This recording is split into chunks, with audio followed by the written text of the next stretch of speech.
प्यारे प्यारे बच्चों, आप सब लोगों को मेरी तरफ से बहुत प्यार भरा नमस्कार।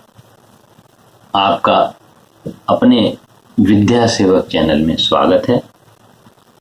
हमने अपनी पिछली वीडियो जो ख़त्म की थी वो क्वेश्चन पे ख़त्म की थी, इस 576 इज ए परफेक्ट स्क्वायर, वो हमने सॉल्व कर दिया था। अब हम अगले अपनी पढ़ाई पर चलते हैं। हमारा अगला क्वेश्चन है बच्चों पेज नंबर 9 पे, क्वेश्चन नंबर 1, जिसमें पूछ रहे हैं इज 327 ए परफेक्ट स्क्वायर। ये पूछे is 327 is a perfect square. तो आइए उधर से शुरू करते हैं। सबसे पहले नंबर लिखते हैं। Number 324 is a perfect square. क्या 324 परफेक्ट स्क्वायर है? तो इसके लिए जैसे हमने पिछले क्लास में करा था बच्चों, 576 के प्राइम फैक्टराइजेशन करे थे, इस प्रकार से प्राइम फैक्टराइजेशन ऑफ 324 करते हैं।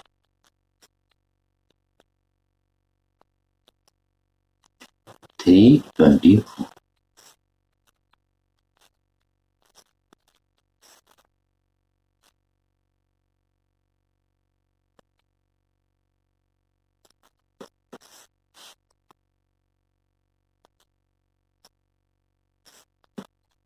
24 3. So prime factors of 324 are 2 2 3 3 3 into 3। ये इसके प्राइम फैक्टर्स हो गए। अब आइए इन्हें ग्रुप करते हैं। Now rearrange them in group। तो एक 2 ले लिया, इसमें निशान लगा दिया। एक 3 ले लिया, इस पर निशान लगा दिया। दूसरा 3 ले लिया, इस पर निशान लगा दिया। इंटू दूसरा 2 ले लिया, उस पर निशान लगा लिया। दूसरा 3 ले लिया, इस पर निशान लगा लिया। और तीसरा 3। ये हो गए हमारे 2 3 जा 6 और 6 3 जा 18। 18 into 18। So equal to 18 square। So 324 is a perfect square. अतः हम कह सकते हैं कि 324 एक परफेक्ट स्क्वायर। अब अगले क्वेश्चन पर आते हैं।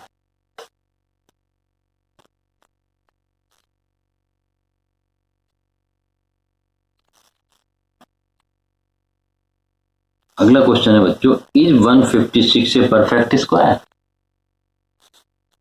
इज 156 ए परफेक्ट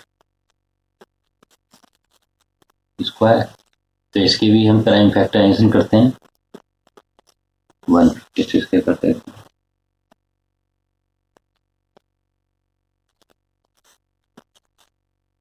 2 3 जा 6 9 जा 18 2 1 जा 2 no 3 3 1 जा 3। So now prime factors of 176 are 2 into 2 into 3 into 30। Now rearrange them in groups। तो देखो बच्चों 2 इंटू 2 तो का तो एक ग्रुप बन रहा है, अब 3 भी अकेला है और 13 भी अकेला है, इसका पेयर नहीं बन रहा। So it is not a perfect square, इसकी पेयरिंग नहीं हो पा रही है, इसलिए ये एक परफेक्ट स्क्वायर नहीं होगा। आइए अगले क्वेश्चन पे चलते हैं।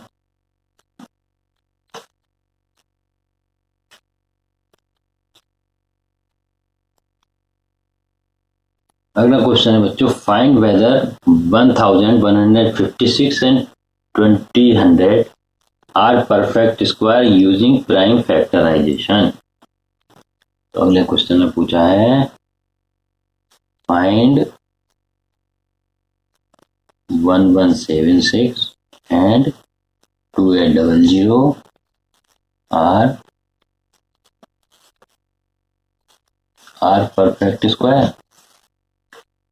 सो फर्स्ट हम लेते हैं 1156,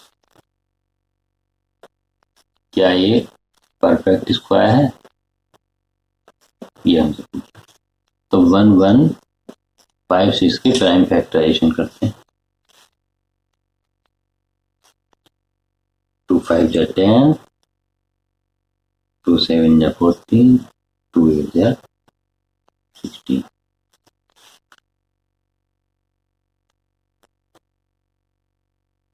अब 2 2 जा 4, 2 8 जा 16 और 2 9 जा,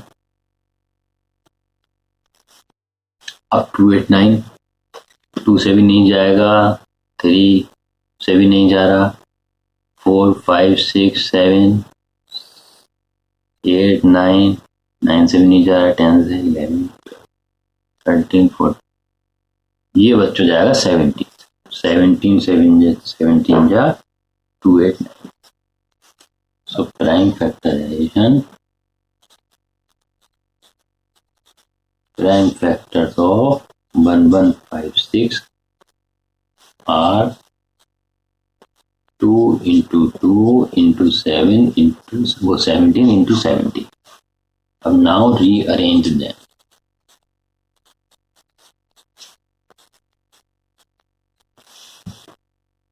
is equal to हो गए 2 into 17 into 2 into 70 is equal to, ऐसा करो, equal to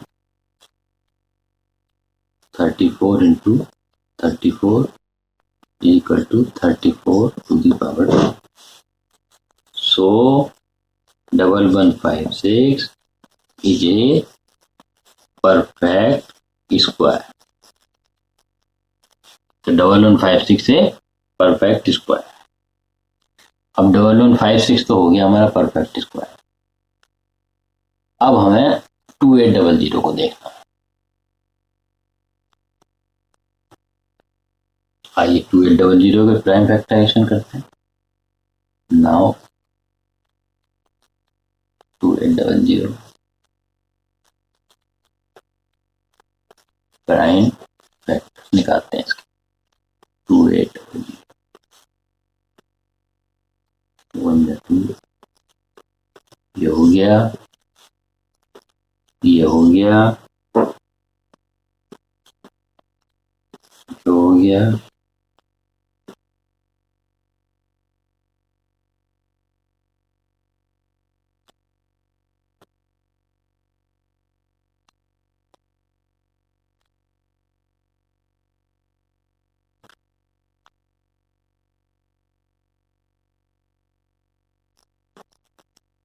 टू से ही हो जाएगा अभी तो 75 एंड अब 5 से होगा नहीं होगा।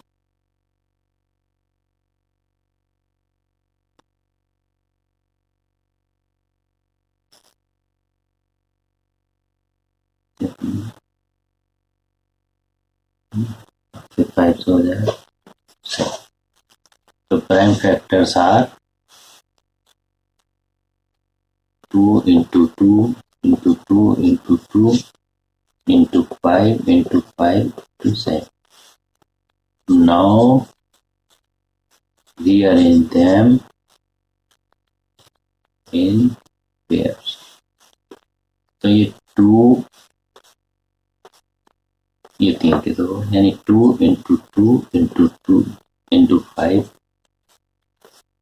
into 2 into 2 into 5. लेकिन ये 7 हमारा अकेला रह गया. So we can say इस इक्वल टू लिख लो इसे 20 into 20 into 7. ये अकेला रह गया. So 2800 is not a perfect square. मतलब 2800 एक परफेक्ट स्क्वायर नहीं होगा.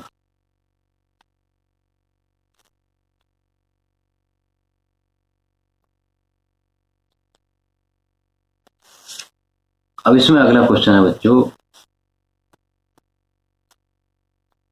कि अगर हम लार्ज परफेक्ट स्क्वायर्स के स्क्वायर रूट को अपने फैमिली परफेक्ट स्क्वायर के क्लोजेस्ट नंबर को देखकर लार्जेस्ट परफेक्ट स्क्वायर के स्क्वायर रूट को एस्टिमेट कर सकते हैं, तो उसके बाद स्क्वायर रूट को अपनी सर्च को नैरो कर सकते हैं. यानी अगर हम ये आइडिया लगा लें कि इसका स्क्वायर रूट तकरीबन इतना होना चाहिए, तो हमें आसानी हो जाएगी ये पता करने में कि किसी नंबर का स्क्वायर रूट क्या हो. तो इसके लिए हम एक छोटा सा एग्जाम्पल कंसीडर करते हैं. मान लीजिए हमें 1936 का स्क्वायर रूट निकालो. हमें पता करना है कि 1936 का स्क्वायर रूट क्या हो. तो देखिए हम जान सकते हैं कि 1936 जो है ये नंबर 40 का स्क्वायर 1600 है ना, और नंबर 50 का स्क्वायर 2500 इसके बीच में है ना. ये तो एकदम आसानी से देख सकते हैं, पहली नजर में ही पता लग जाएगा कि 40 का स्क्वायर पहले 10 से ले लिए, 40 और 50 के बीच में. 40 का यानी देगा 40 का 16, 15 का 2500. तो यानी 1936 40 के स्क्वायर या 50 के स्क्वायर के बीच में कहीं. अब सेकंड हम देखते हैं कि 1936 में 1936 की जो लास्ट डिजिट है, लास्ट डिजिट 6 है. 196 की लास्ट डिजिट 6 है, तो अब लास्ट डिजिट 6 है 196 की, तो then square roots last digit will probably be, अगर लास्ट डिजिट 1966 है तो उनकी लास्ट डिजिट या तो 4 होगी स्क्वायर रूट की या 6 होगी. 4 4 जा 16 है, 6 6 जा 36. तो या तो 4 होगा उसके आखिर में या 6 होगा, है ना. तो अब इससे हमें क्या बेनिफिट मिला? इससे बेनिफिट मिला कि 14 और 15 के बीच, 14 और 15 के बीच में जिन नंबर्स के एंड में 4 या 6 आएगा वही हमारा 1936 का स्क्वायर रूट होना चाहिए. तो अब देखते हैं, अब बिटवीन 40 एंड 50, अब या तो हमारा 54 है, वो 44 है, या हमारा 46 है. भाई 4 और 6 इन दो नंबर के ही तो आगे आएगा, या तो 44 आएगा 46 आएगा. 50 से ऊपर हम बढ़ नहीं सकते और 40 से नीचे भी हम नहीं जा सकते, है ना. तो हमारी ये जो सर्च है देखिए नैरो हो गई. अब हम सटीक तक कितने पास आ गए, कहाँ हमें पहले कुछ ही नहीं पता था और हम इस नतीजे पहुंच गए कि ये जो हमारा 44 और 46 के बीच होगा। तो अब हमने 45 को कैलकुलेट कर लिया। 45 का हमने कैलकुलेशन करा तो आया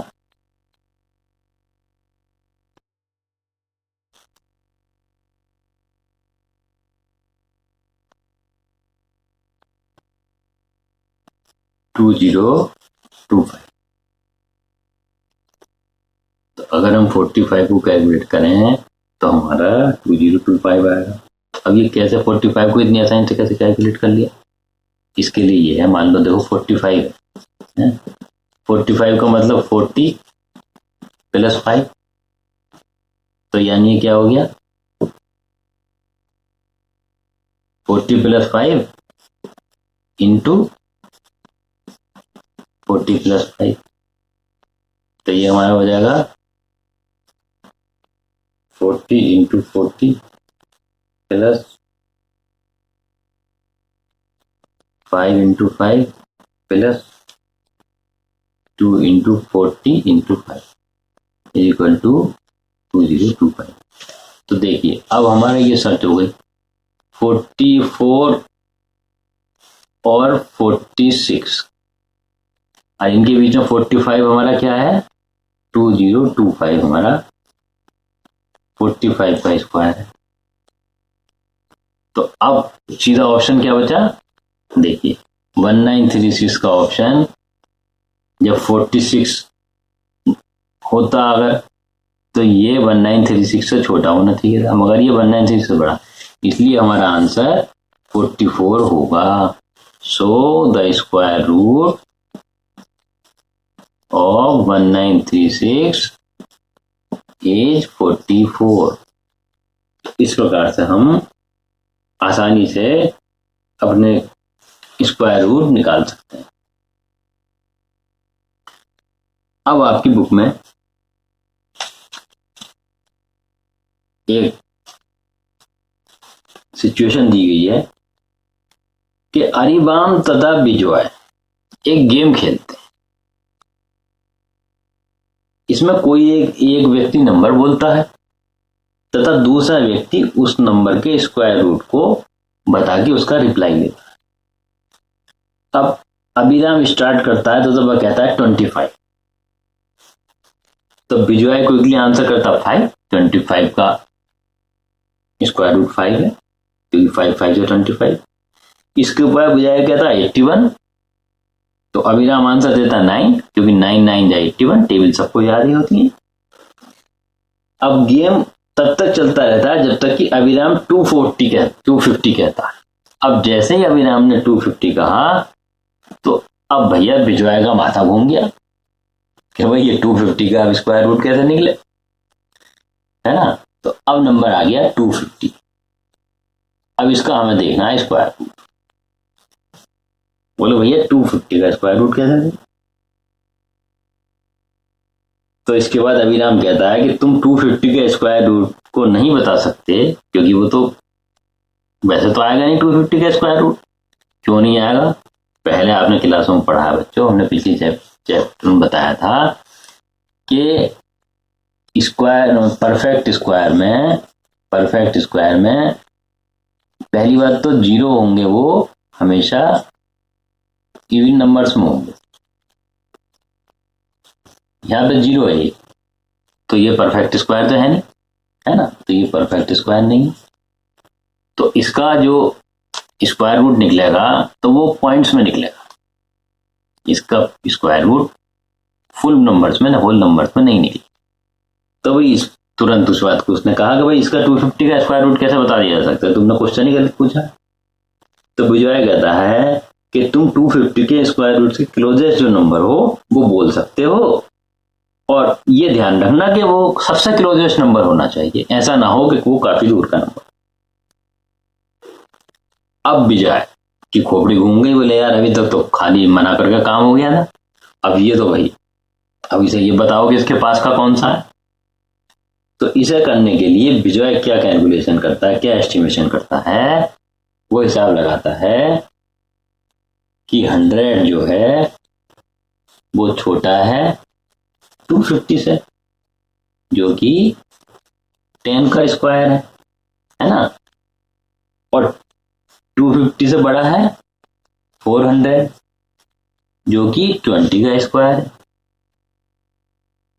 तो इसका मतलब 250 10 और 20 के बीच में कहीं एग्जिस्ट करेगा। फिर वो इसे और नैरो करता है, वो कहता है 15 का स्क्वायर है 225 है ना, और 16 का स्क्वायर होता है 256। तो इसीलिए ये 250 जो है 256 के ज्यादा नियर है। तो इसलिए वो 250 का स्क्वायर रूट को 16 कह के आंसर देता है, आंसर 16, और गेम आगे चल जाता। इस प्रकार से वो इस पजल को खत्म करता है। आइए हम प्रॉब्लम देखते हैं जिसमें स्क्वायर रूट को एस्टिमेशन की आवश्यकता होती है। ये किसी प्रकार की एक अन्य प्रॉब्लम, उसे देखते हैं। अखिल के पास 125 सेंटीमीटर स्क्वायर का क्लॉथ है। अब वह जानना चाहता है कि क्लॉथ में से 15 सेंटीमीटर स्क्वायर के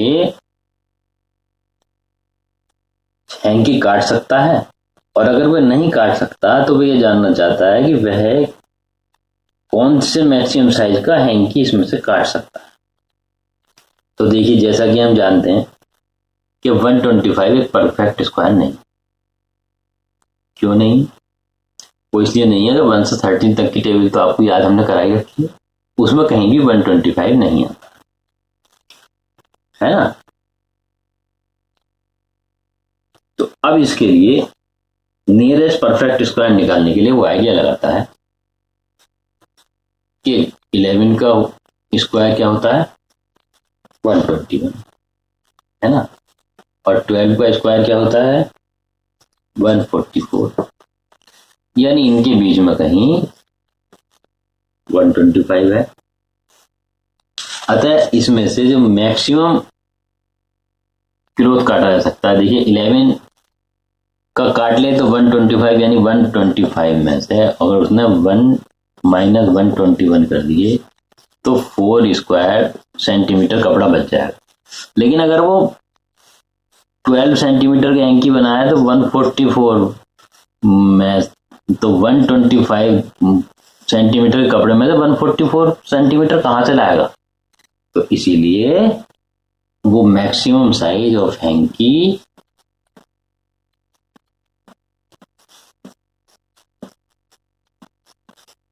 विल बी 11 सेंटीमीटर। तो इस प्रकार वो ज्यादा से ज्यादा 11 सेंटीमीटर के हैंकी उसमें से काट सकता है। तो बच्चों, आज की इस वीडियो को यहीं खत्म करते हैं। अगली वीडियो में बहुत जल्दी मुलाकात होगी। बच्चों, कोई भी बात अगर आपको हमारी वीडियो में समझ में ना आए तो प्लीज हमें कमेंट करके बताएं, हम उसे और डिटेल में समझाने की कोशिश करेंगे।